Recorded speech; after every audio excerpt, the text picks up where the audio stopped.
leen jàmm yéen ñu ni bàyyi xel fii ci info Actubuzz kon ñu wax ci lu soxor mbirum kii di Cheikh Bara Ndiaye ginnaaw ba nga xamante ni kii di juge bu deuxième cabinet di Mamadou Seck daf ko accorder li nga xamante ni moom la ay avocat am sàkk woon ci moom Cheikh Bara Ndiaye ngir ñu bàyyi ko bàyyi néggandiku mu mën a dem toog këram waaye di ànd ak saa boo xamante ni rek weer bu dee ajjuma bi ci njëkk moom kii di Cheikh Bara Ndiaye day dem tribunal signé wane ni maa ngi ci réew mi day ànd itam ñii di ay àttekat bi day téye li nga xamante ni moom moo di passeport am du nangu du génn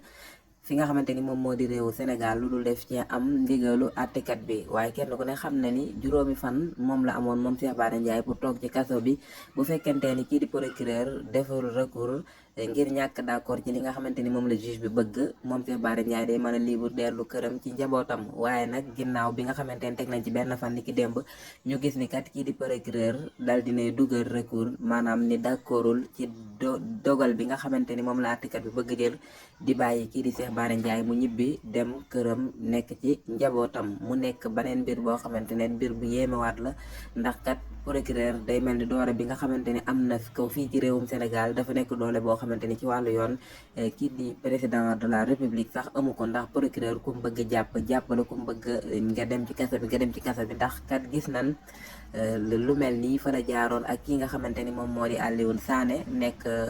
coordinateur bu Y'en a marre waaye itam nekk vice coordinateur bu mouvement bi di F24 moom ginnaaw bi nga xamante ni juge bi bàyyi woon na ko ngir mu mën a dellu ci mbokkam am liberté provisoire kii di procureur moom moo dugalaat recours ni d'accord ci dal di ko yóbbu ci cour d'accusation bu Sambour bu cour d'accusation bu cour d'appel ngir ñu ni fekk si ko ci bëgg-bëggam boobee ba li nga xamante ni mooy cour ba muy cour d'appel dal di fekk si procureur ci li mu bëgg moom Alioune Sané ba tey mu des ci kaso bi foofee la jaar ak Cheikh Bara Ndiaye moom procureur d'accordul ci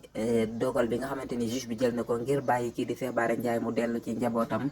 ba juge bi dugal na recours ni moonoom maanaam d'accord ci waaye juge bi yemul ci mbirum Cheikh Bara Ndiaye kese ndax kii di yor kàddu Pastef di El Hadji Malick Ndiaye bi nga xamante ni moom itam fan yee kenn ku ne xam na ni ginnaaw bi nga xamante ni mu ngi nekkoon ci contrôle judiciaire ñu takkal ko lii di bracelet électronique sax moom ginnaaw bi nga xamante ni am na benn audio bu bu génn ñu doon xam ne ni kat dafa am ku ci woote ngir fitna te ka def audio ba sax génnaat ne xam ne ni moom moo ko def ci émission Pape Alé Niang moom ginnaaw bi nga xamante ni jàpp nañ ko ba téye ko ci moom kii di El Malick Ndiaye ñu bari jàpp ni yaakaar ni waruñu ko ci woon a téye sax moom kii di El Malick Ndiaye ngir ay audio rek comme Adji Sarr kenn ku ne gis na audio yi nga xamante ni xewoon na digganteem ak kii di Ousmane Sonko audio yi mu waxoon ak Baye Mbaye Niass ba juge bi jël ni loolee matul seede kon ñu bari ci sénégalais yi doon jaaxle neen ban juge yi naka lan mën a bañ a maanaam audio yi nga xamante ni Adji Sarr def na ko doyul ab juge ba mën cee sukkandiku kii moom itam ay audio ñu jàpp ko ci moom El Malick Ndiaye te audio yoo xamante ni sax ñu ëpp ci askan wi yaakaar na ni du moom kii di El Malick Ndiaye mu génn xam ne ni audio yi du man ki nga xamante ni moo ko def niñ ko waxee sànq génn ni man la ginnaaw bi nga xamante ni it moom El Hadji Malick Ndiaye bàyyi nañ ko may ko liberté provisoire muy beneen liberté provisoire ñu jotaat démbit ni kii di procureur dal dinay opposé waat dugalaat recours ngir rek ñu toppaat ko moom kii di El Hadji Malick Ndiaye te li nga xamante ni ñoom ñoo ci moo gën a jaaxal Sénégalais mooy procureur lépp lu mu bëgg rek ni lay amee maanaam fi ñi nga xamante ni ñooy kër yu mag yi ni leen ko procureur sant ni lañ koy defe moo xam muy cour d'appel moo xam muy cour suprême ndax kat gis nañ mbiru Alioune Sané bi nga xamante ni kii di procureur dem na cour d'appel na mu ko bëgg woon rek ni leen ko defale mooy téye ko ci kaso bi kon ñu bari di jaaxle ni kat est-ce que loolee mënta daal kii di El Hadji Malick Ndiaye ak ki nga xamante ni moom moo di Cheikh Bara Ndiaye waaye itam moom procureur gis nañ ñi nga xamante ni mooy mbiru Alioune Sané bi yemul foofu ndax kii di ñii di ay avocat am jël na dogal ngir dem fu gën a kawe ngir ñu niinal dogal boobee nga xamante ni procureur bëgg na ko te cour d'appel fekk si ko si ñu fas yéene dem ca cour suprême muy kër bu gën a mag ngir rek ñu ñàkk fekk si ki nga xamante ni mooy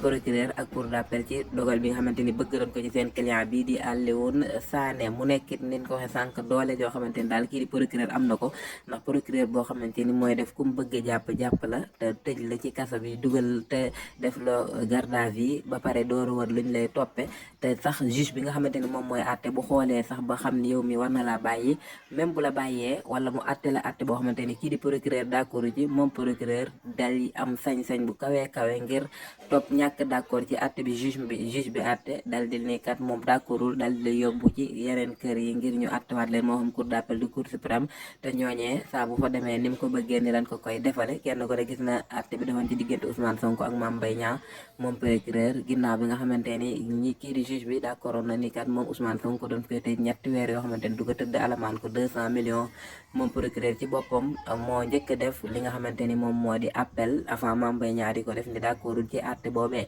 mu nekk mbir boo xamante ni daal mbir bu jaaxal ñi ëpp ci sénégalais yi la ci atum 2023 bi nga xamante ni fi lan nekk